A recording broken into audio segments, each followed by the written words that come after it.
Assalamualaikum warahmatullahi wabarakatuh. Yang terhormat Bapak Abdul Hamid SPD selaku mentor kami, serta Bapak Ibu yang telah berkenan hadir di acara seminar komisi pada pagi hari ini. Marilah kita sama-sama mendengarkan presentasi yang akan disampaikan oleh rekan kita, Saudara Ibu Emma Octavia. Waktu dan tempat kami persilakan. Baik, terima kasih. Mohon izin yang terhormat Bapak Abdul Hamid dan rekan-rekan MOC Angkatan 8. Izin di sini saya akan mempresentasikan laporan orientasi P3K pengenalan nilai dan etika instansi pemerintahan Kabupaten Semarang. Sebelumnya perkenalkan, nama saya adalah Emma Octavia. Tempat tanggal lahir saya di Semarang 31 Oktober 1998. Unit kerja saya di SD Negeri Gedong 3 dan saya mengampu di kelas 3. Pertama, tujuan dari kegiatan MOC ini yaitu untuk memberikan pembekalan awal bagi P3K, terutama terkait dari nilai-nilai dasar ASN seperti integritas, etika kerja, serta pemahaman terhadap tugas dan tanggung jawab sebagai pelayan publik. Materi yang disampaikan dalam orientasi ini mencakup nilai-nilai berakhlak serta informasi penting mengenai visi, misi, dan arah kebijakan pembangunan Kabupaten Semarang. Selanjutnya yaitu rencana hasil kerja. Di sini tujuan dari OPD saya yaitu peserta didik dapat menampilkan hasil karyanya sebagai aktualisasi dari kecerdasan, keterampilan, serta kreativitas yang dimiliki. Lalu rencana hasil kerja pimpinan yang diintervensi yaitu terlaksananya peningkatan kualitas praktik pembelajaran guru dengan indikator meningkatnya kualitas praktik pembelajaran guru. Rencana hasil kerjanya yaitu meningkatkan praktik aktivasi kognitif yang berfokus pada aktivitas interaktif dengan aspek kualitas. Lalu indikator kinerja individunya yaitu tingkat upaya pembelajaran yang memfasilitasi kolaborasi dan komunikasi antar peserta didik untuk meningkatkan efektivitas pembelajaran dengan target 100%. Selanjutnya yaitu kegiatan dan tahapan. Kegiatannya yaitu melaksanakan pembelajaran proyek pembuatan maket rumah secara berkelompok untuk meningkatkan komunikasi dan kolaborasi antar peserta didik. Tahapan yang saya lakukan yaitu ada 3. Pertama, guru atau saya menjelaskan tujuan dan langkah-langkah pembuatan maket rumah secara berkelompok. Saya jelaskan menggunakan video dan juga langkah-langkahnya serta membagi kelompok menjadi 4 kelompok. Selanjutnya yaitu siswa berdiskusi dalam berkelompok untuk merancang bentuk rumah, bahan yang dibutuhkan, dan pembagian tugasnya. Lalu tahapan ketiga yaitu siswa membuat maket bersama, lalu mempresentasikan hasilnya di depan kelas. Lalu output kegiatan dari pembuatan maket ini yaitu yang pertama, hasil maket rumah buatan kelompok siswa. Bisa dilihat di situ ada 4 kelompok. Lalu yang kedua, mengembangkan kreativitas, ketelitian, dan keterampilan motorik halus melalui kegiatan prakarya. Lalu dengan adanya RHK atau rencana kerja tadi, terdapat nilai-nilai berakhlak dalam penerapannya. Yang pertama, nilai berorientasi pada pelayanan, yaitu dengan menyediakan pembelajaran yang sesuai dengan kebutuhan siswa agar mereka aktif dan terlibat dalam proses belajar. Yang kedua ada akuntabel, menyusun dan melaksanakan kegiatan ini dengan penuh tanggung jawab dan mendokumentasikannya. Yang ketiga, saya berkomitmen memberikan pembelajaran yang terbaik dan sesuai dengan kebutuhan peserta didik, dengan saya harus terus mengembangkan diri dalam menggunakan metode pembelajaran yang inovatif. Selanjutnya ada harmonis. Saya memfasilitasi kegiatan yang menumbuhkan rasa saling menghargai dan gotong royong.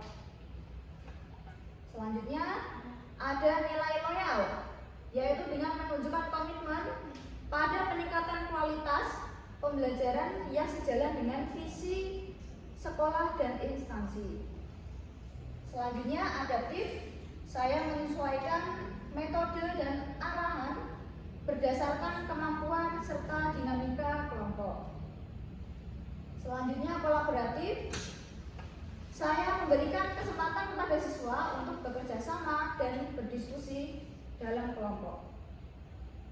Kesimpulan dari pembelajaran membuat maket rumah yaitu memberikan pengalaman belajar yang bermakna bagi siswa, yaitu dengan kegiatan mengembangkan kreativitas, kerja kelompok mendorong siswa untuk bekerja sama, berkomunikasi, dan proses pembuatan maket juga mengajarkan tanggung jawab, kedisiplinan, serta ketekunan dalam menyelesaikan tugas hingga tuntas.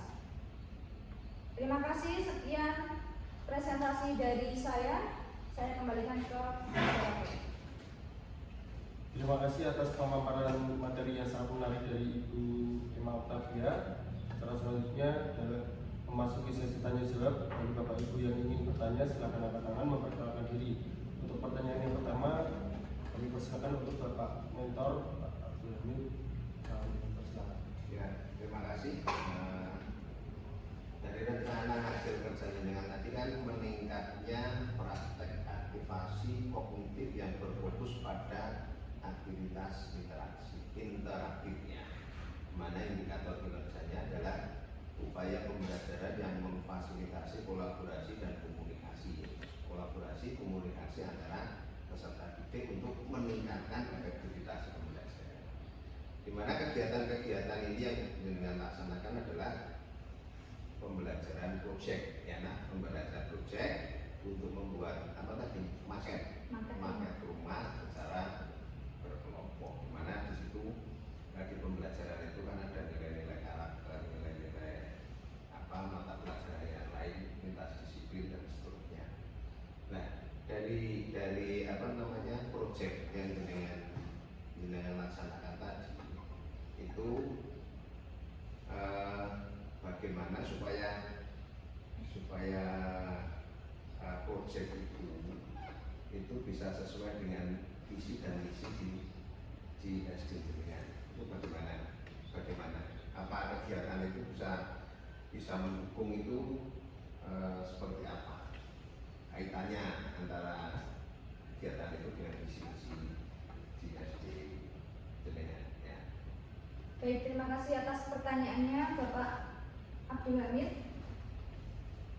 Untuk kegiatan pembuatan maket rumah secara berkelompok ini tentunya juga mendukung visi dari sekolah untuk menciptakan siswa untuk lebih terampil berkreativitas, karena dengan berkelompok itu mereka bisa menciptakan atau beride. Setiap kelompok kan ada 4 sampai 5 orang. Nah, itu pasti mereka memiliki ide-ide yang akan disampaikan dalam kelompok tersebut. Lalu ide-ide tersebut akan ditampung lalu dipilih salah satu sesuai dengan kesepakatan kelompoknya. Lalu untuk menciptakan siswa yang terampil dan unggul dalam berkarya. Nah, di sini siswa diberi ruang untuk berkarya untuk menciptakan suatu produk atau proyek, yaitu dengan membuat maket rumah.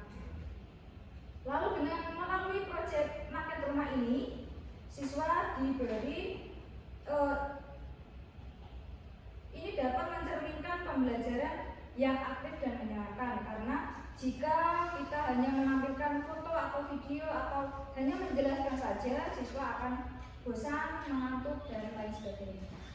Maka dari itu kita membuat kegiatan yang bermakna, yaitu dengan membuat langsung dan menghasilkan sebuah proyek, yaitu dengan membuat maket rumah. Seperti itu, Bapak. Oke, terima kasih. Semoga itu bisa mendukung visi misi sekolah pendidikannya. Amin. Untuk ya. Tunggu yang lain. Baik, selanjutnya mungkin Bapak Ibu ada yang mau bertanya. Silahkan, Ibu, memperkenalkan diri. Terima kasih atas waktunya. Sebelumnya, perkenalkan saya Krisna Suciati dari S202 Kecamatan Betasan. Pertanyaan saya, apa manfaat utama yang diperoleh siswa dari kegiatan membuat market rumah? Apa manfaat utama yang diperoleh siswa dari kegiatan membuat market rumah? Oh, manfaat kegiatan bagi siswa apa dari membuat market rumah ini ya, yaitu siswa dapat mengembangkan kreativitasnya seperti tadi ya, dengan menyalurkan ide-ide yang ada di pikiran mereka. Mungkin ada yang ingin membuat rumah berbentuk tingkat atau rumah berbentuk panjang atau bagaimana, nanti bisa diutarakan dalam satu kelompok itu. Lalu dapat mengembangkan keterampilan. Keterampilan itu ada banyak, seperti keterampilan memotong, keterampilan mengukur berapa panjang bentuk rumahnya, membuat pagarnya atau membuat atapnya. Nah, itu butuh keterampilan yang bagus agar setiap siswa itu dapat melatih motoriknya juga, melatih motoriknya seperti menggunting, menempel. Nah, seperti itu. Lalu yang selanjutnya yaitu dapat meningkatkan komunikasi antar sesama siswa.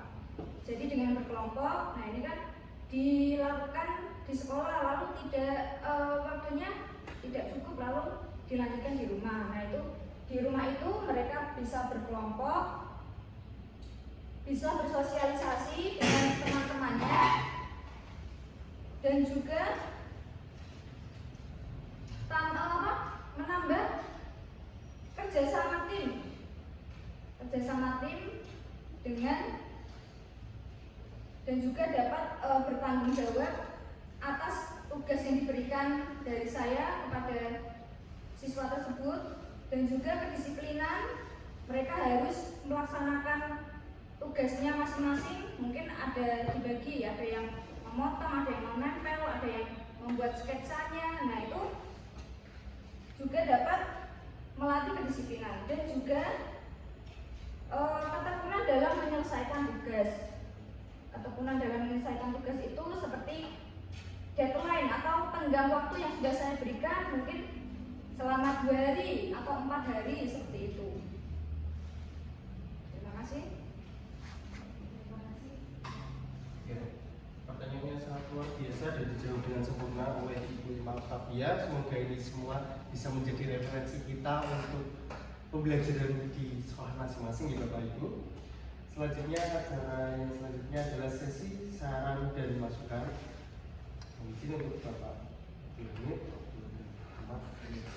Terima kasih untuk masukannya. Ini di sini kan pembelajaran kurikuler di dalam kurikulum kan ada, kalau yang dulu namanya P5, sekarang sudah jadi itu sama pembelajaran kurikuler, di mana kurikuler ini diisi dengan objek. Nah, objek di sini tadi itu lintas materi, jadi semua mata pelajaran bisa dimasukkan ke situ, dan juga nilai-nilai karakter berdasarkan mata jawab tadi itu bisa dimasukkan. Itu masukan saya, itu nanti bisa digunakan untuk proyek yang lain, tidak hanya membuat rumah, mungkin berkebun atau apalah yang bisa sesuai dengan kurikulum yang ada di sekolah dengan dikembangkan untuk proyek-proyek yang harapan kita mana itu bisa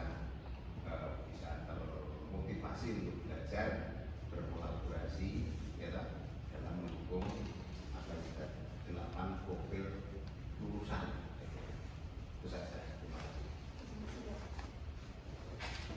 Baik, terima kasih atas saran dan masukan. Mungkin ada rekan-rekan yang mau menambahkan saran? Tidak ada. Mungkin demikian. demikian rangkaian acara seminar kita pada hari ini. Kami ucapkan terima kasih kepada Ibu Irma Octavia atas pemaparan materi yang sangat luar biasa. Saya Gadudin Nurwanda, mohon maaf atas segala kekurangan saya. Wabillahi taufiq wal hidayah. Wassalamualaikum warahmatullahi wabarakatuh. Waalaikumsalam.